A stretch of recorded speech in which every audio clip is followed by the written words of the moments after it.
Graça e paz, meus irmãos. Abram as suas Bíblias no livro de 1 Coríntios, capítulo 4. Nós vamos fazer a leitura e um breve estudo dos versículos 6 a 13. Uma reprovação severa. Versículo 6. Estas coisas, irmãos, apliquei-as figuradamente a mim mesmo e a Apolo, por vossa causa, para que por nosso exemplo aprendais isto.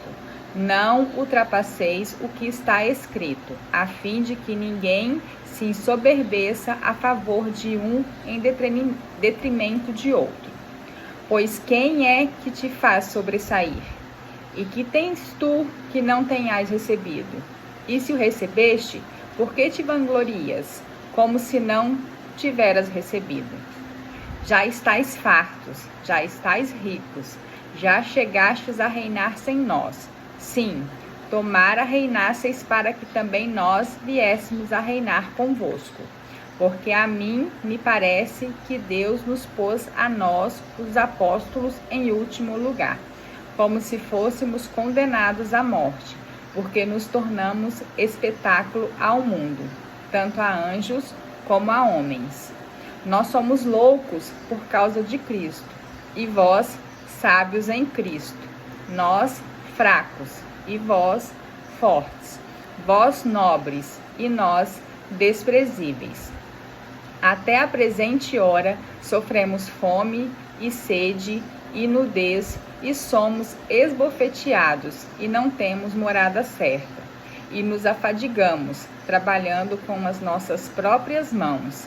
Quando somos injuriados, bendizemos. Quando perseguidos, suportamos. Quando caluniados, procuramos conciliação. Até agora, temos chegado a ser considerados lixo do mundo, escória de todos. Graça e paz, meus irmãos. Vamos continuar o estudo aqui, 1 Coríntios, capítulo 4. Paulo, ele está reprovando severamente as atitudes dos cristãos lá em Corinto. Nós vamos ver aqui a partir do versículo 6 que diz o seguinte: Estas coisas, irmãos, apliquei-as figuradamente a mim mesmo e a Apolo, por vossa causa, para que por vosso exemplo aprendais isto. Não ultrapasseis o que está escrito, a fim de que ninguém se ensoberbeça a favor de um e em detrimento de outro. Caso vocês não se lembrem, Paulo estava fazendo uma comparação entre o Evangelho e a construção, onde Jesus é o alicerce, e aí vários obreiros edificam em cima do alicerce que é Jesus. E ele também citou a respeito das divisões dentro da igreja, onde uns diziam que era de Paulo, outros diziam que era de Apolo. Enfim, se você não se lembra dessa parte do estudo, busque os estudos anteriores ali que você vai entender todo o contexto. Bom, não ir além do que está escrito. Paulo exorta os coríntios a se aterem ao que está revelado nas Escrituras, em vez de se apegarem a líderes humanos ou filosofias pessoais. A palavra de Deus, a pregação, ela deve se basear única e exclusivamente na palavra de Deus e não na sabedoria humana. Muitas vezes, meus irmãos, nós, 2025, nós vemos as pessoas falando: eu vou nessa igreja porque eu gosto do pastor, eu gosto da pregação do pastor. Então você não está indo na igreja, você não está indo no culto ou na missa por causa de Deus, você não está indo cultuar a Deus, você está indo prestigiar o pregador. E isso é muito ruim, isso é um desvio total de função do culto ou da missa. O contexto das divisões, vamos continuar o estudo aqui. A igreja em Corinto estava dividida, com grupos que se apegavam a diferentes líderes, como Paulo ou Apolo. Paulo usa a si e a Apolo como exemplo para mostrar que eles são apenas servos de Deus, não figuras para serem exaltadas. Lembra que eu acabei de falar? O objetivo é o culto a Deus. Nós seguimos os mandamentos de Deus. Nós vivemos conforme o Evangelho e o ensino de Jesus Cristo. O foco é a mensagem e não o mensageiro. Continuando aqui, o combate ao orgulho. O versículo adverte contra a soberba e a arrogância que levam a tomar partido de um líder contra outro. O objetivo é evitar que a igreja se encha de orgulho por causa de um líder, desprezando outros. Mais uma vez, fortalecendo a ideia de que o que importa é a mensagem e não o mensageiro. No versículo 7. Pois quem é que te faz sobressair? Aqui Paulo está perguntando, mas observem o tom de ironia. E que tens tu que não tenhas recebido?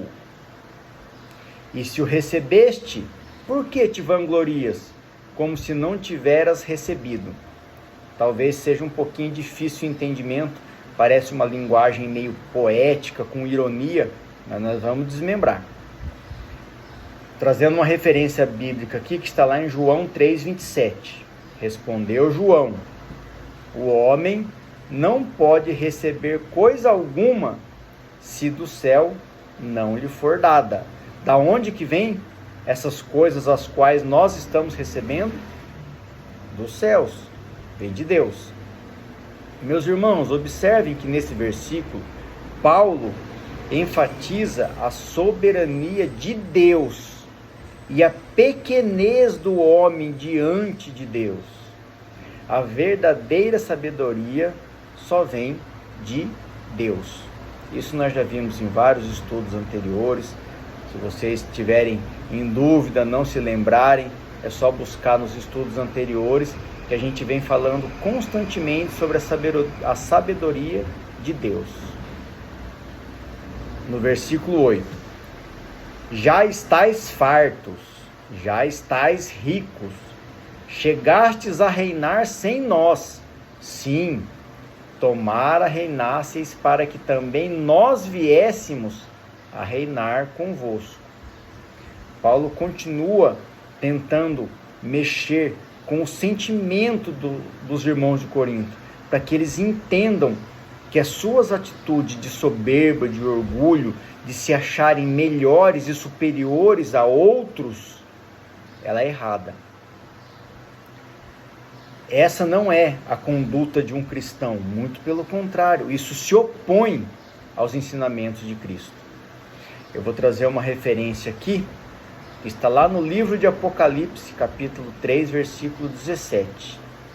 Aqui é o próprio Jesus dizendo: pois dizes, estou rico e abastado, e não preciso de coisa alguma, e nem sabes que tu és infeliz, sim, miserável, pobre, cego e nu. Nesse contexto, em Apocalipse, quando o anjo leva a carta às igrejas, essa igreja é a igreja de Laodiceia. Se vocês quiserem entender todo o contexto desse trecho, está lá em Apocalipse 3. Nesse versículo, meus irmãos, Paulo usa de ironia para exortar a igreja de Corinto. Então, nesse versículo que eu falo já estáis fartos, já estáis ricos, chegastes a reinar sem nós. Este é o versículo. A referência bíblica que eu trouxe de Apocalipse não é Paulo, é Jesus. A mensagem do versículo é uma crítica à presunção e à visão distorcida que os coríntios tinham de sua própria posição espiritual. Paulo os confronta com a realidade do sofrimento e da humildade, essenciais na vida cristã, contrastando com o seu auto-engano de já estarem reinando. qualquer semelhança com igrejas de hoje, meus irmãos, não é mera coincidência. A sociedade, ela continua sendo a mesma. Só mudam os personagens, mas as atitudes são as mesmas. Por isso a Bíblia sempre é tão atual. Parece que a Bíblia está sempre falando para as pessoas daquela época, pois a sociedade não muda. Se nós observarmos, nós vemos muitos dos cristãos achando que já estão reinando aqui na terra. Versículo 9. Porque a mim me parece que Deus não nos pôs a nós, os apóstolos, em último lugar. Olha como é que é difícil entender. Deus nos pôs a nós. Ou seja, Deus nos colocou em último lugar. Uma referência bíblica aqui está lá em Mateus 20, versículo 16, que diz assim: os últimos serão os primeiros, e os primeiros serão os últimos. Aqui eu estou trazendo só algumas referências para mostrar que em outros locais da Bíblia também temos um contexto parecido, o que a Bíblia explica a própria Bíblia. Continuando no versículo 9, Paulo dizendo: como se fôssemos condenados à morte, porque nos tornamos espetáculo para o mundo. Olha, espetáculo para o mundo. Trazer outra referência aqui, que está lá agora em Romanos 14:7, outra época, outro povo. Porque nenhum de nós vive para si mesmo, nem morre para si. Veja quando Paulo fala que somos condenados à morte. Tanto anjos como a homens. Então, Paulo dizendo que eles se tornaram um espetáculo ao mundo, tanto a anjos como a homens. Mais uma referência bíblica está lá em Hebreus 10:33, que diz: ora, expostos como espetáculo, tanto de opróbrio quanto de tribulações. Ora, tornando-vos coparticipantes com aqueles que desse modo foram tratados. Eu quis trazer algumas referências, meus irmãos, onde em outras passagens, em outras épocas, outras pessoas estavam passando por situações parecidas, pelo mesmo contexto que Paulo está nos ensinando aqui. No versículo 10. Nós somos loucos por causa de Cristo, e vós sábios em Cristo. Olha a ironia que Paulo continua fazendo uma crítica à arrogância dos irmãos de Corinto. Nós fracos e vós fortes, vós nobres e nós desprezíveis. Paulo continua confrontando a arrogância e a soberba dos cristãos de Corinto, alicerçados em sua sabedoria e filosofia humana. Vamos ver aqui Atos 17:18, que diz assim, e alguns dos filósofos epicureus e estoicos contendiam com ele, aqui é Paulo, havendo quem perguntasse: que quer dizer esse tagarela? E outros: parece pregador de estranhos deuses, pois pregava a Jesus e a ressurreição. Mais uma vez, aqui nós estamos em Corinto, mas aqui Paulo estava debatendo com os epicureus e os estoicos, em outra situação, e eles também o chamavam de louco, louco por causa de Cristo. Aqui é a confirmação do que Paulo está dizendo. Mais uma referência também em Atos, agora 26, versículo 24. Dizendo ele estas coisas em sua defesa, ele é Paulo, mais uma vez Paulo, porém em outra situação, em outra época, em outro local, diante de outro povo. Festo o interrompeu em alta voz: estás louco, Paulo? As muitas letras te fazem delirar. Mais uma vez Paulo está sendo chamado de louco pela sua fé e pela pregação de Jesus Cristo e a sua ressurreição. Uma última referência nesse trecho aqui está lá em 2 Coríntios 13:9. porque nos regozijamos, nos alegramos, quando nós estamos fracos e vós fortes. E isto é o que pedimos o vosso aperfeiçoamento. Lembra que Paulo estava dizendo aqui? Nós fracos e vós fortes, vós nobres e nós desprezíveis. Aqui, em 2 Coríntios, Paulo está reforçando que ele e os seus seguidores, os seus discípulos, ficam felizes, pois é isso que eles pedem a Deus: o aperfeiçoamento, o crescimento dos cristãos da igreja de Corinto. No versículo 11: até a presente hora, ou seja, até agora, sofremos fome e sede e nudez, e somos esbofeteados, e não temos morada certa. Paulo continua falando, lembra que a igreja de Corinto, eles estavam se sentindo espiritualmente superiores, elevados. Paulo estava justamente criticando a soberba e a arrogância dos irmãos. E aqui Paulo mostra a realidade que eles, como apóstolos de Cristo, estavam passando por situações de dificuldades. Eu vou trazer aqui uma passagem que fala sobre a conversão de Saulo, que está lá em Atos 9, nos versículos 15 e 16. Mas o Senhor lhe disse, quem vai dizer aqui é Jesus: vai, porque este é para mim, este é Paulo, um instrumento escolhido para levar o meu nome perante os gentios e reis, bem como perante os filhos de Israel, pois eu lhe mostrarei quanto lhe importa sofrer pelo meu nome. No versículo 12 diz assim: e nos afadigamos trabalhando com as nossas próprias mãos. Aqui é Paulo continuando, né?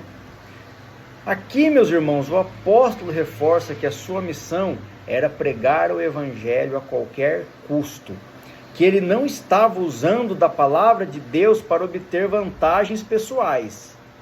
Isso é o apóstolo Paulo, mas tinham outras pessoas que usavam da palavra de Deus para obter vantagens pessoais, para ganhar dinheiro, para terem uma vida confortável. Isso na época de Paulo. E isso em 2025, pois a sociedade não muda, mudam apenas os personagens. Como dito em diversas passagens bíblicas sobre o direito ao sustento do líder da igreja. O próprio Paulo disse que por direito os líderes deveriam ser sustentados pela comunidade, mas que ele abria mão abria mão deste benefício em prol do evangelho, para que ninguém dissesse que ele estava pregando o evangelho por interesse pessoal. Paulo sempre colocou o evangelho em primeiro plano, mesmo diante da sua própria segurança, conforto e necessidades. Aqui, uma referência bíblica que está lá em Atos 18:3, mostrando que Paulo continuava trabalhando na sua função, na sua profissão. Vamos ver o que diz Atos 18:3. E posto que eram do mesmo ofício, Paulo passou a morar com eles e ali trabalhava, pois a profissão deles era fazer tendas. Paulo era fabricante, ele fazia tendas e ele continuava trabalhando para ter o seu sustento através do seu labor, do seu trabalho, da sua profissão, e levando o evangelho gratuitamente.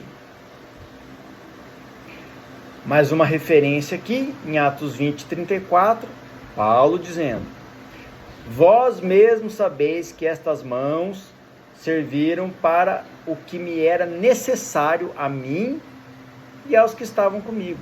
Paulo, mais uma vez, dizendo que ele trabalhou duramente para suprir as suas necessidades e as necessidades dos demais que estavam com ele. Continuando aqui no versículo 12, quando somos injuriados, bendizemos, quando perseguidos, suportamos. Paulo está mostrando aos irmãos de Corinto que a sua atitude de soberba deveria mudar e se transformar em humildade. E isso não vem de Paulo, vem de Cristo. Aqui uma referência bíblica falando sobre isso, está lá em Mateus 5,44, onde Jesus diz: eu, porém, vos digo, amai os vossos inimigos e orai pelos que vos perseguem.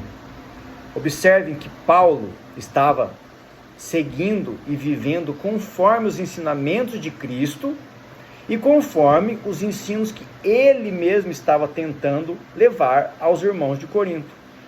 Não era um ensino dele, não era porque ele era bom, a palavra não era dele. Ele estava trazendo um ensino de Cristo, que ele vivia conforme esse ensinamento.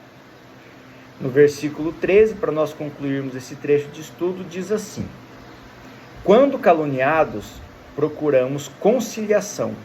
Até agora, temos chegado a ser considerados lixo do mundo, escória de todos.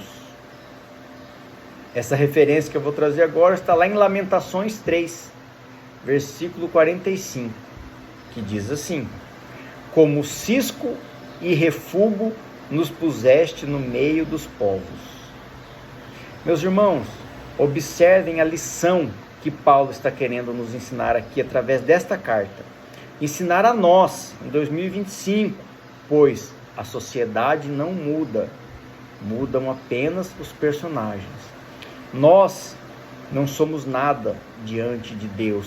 Nós não somos nada em relação a outros irmãos. Todos somos iguais. Todos somos filhos de Deus e devemos nos manter no caminho única e exclusivamente da palavra de Deus, da verdadeira palavra de Deus, pura, simples, direta e objetiva. Humildade é uma das principais características que os cristãos devem aprender com a fonte, que é Jesus Cristo, para que ninguém se sobressaia sobre os outros através da palavra de Deus. Que tudo seja feito para a honra e glória do nosso Senhor Jesus Cristo. Amém.